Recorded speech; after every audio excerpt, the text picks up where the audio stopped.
ততমান মুখার্জি কৃষক সভার পশ্চিমবঙ্গ প্রদেশে কৃষক সভা জিন্দাবাদ পশ্চিমবঙ্গ প্রদেশে শত শহীদের রক্ত ইনকলাব জিন্দাবাদ।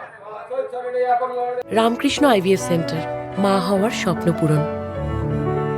নির্ভরযোগ্য চিকিৎসা এখন আপনারই শহরে, জীবনরেখা হসপিটাল।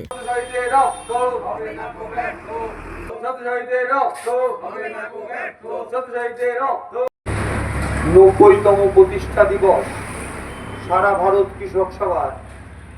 আজ থেকে 90টা বছর আগে লখনৌ শহরে সকালবেলা এই সম্মেলন শুরু হয়েছিল।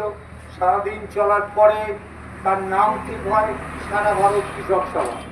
আরও 10 বছর আগে 1926 সালে প্রথম কৃষকদের সংগঠন তৈরি হয় বিহারের বেগুসরায়ে, যেখানেও দায়িত্বে ছিলেন স্বামী সহজানন্দ সরস্বতী। তখন সাধারণ সম্পাদক হলেন সহজানন্দ সরস্বতী। রাস্তায় নেমে মাঠে ছিলেন কৃষকদের স্বার্থে। কৃষকদের ফসলের ন্যায্য দাম শুধু নয়, জমির ভাগ পাওয়ার জন্য লড়াই করেছিলেন। জমি দখলের আন্দোলনে ছিলেন এবং বলেছেন রাজাদের সম্পত্তি, যে জমি হাজার হাজার বিঘে রয়েছে তা গ্রাস করতে হবে।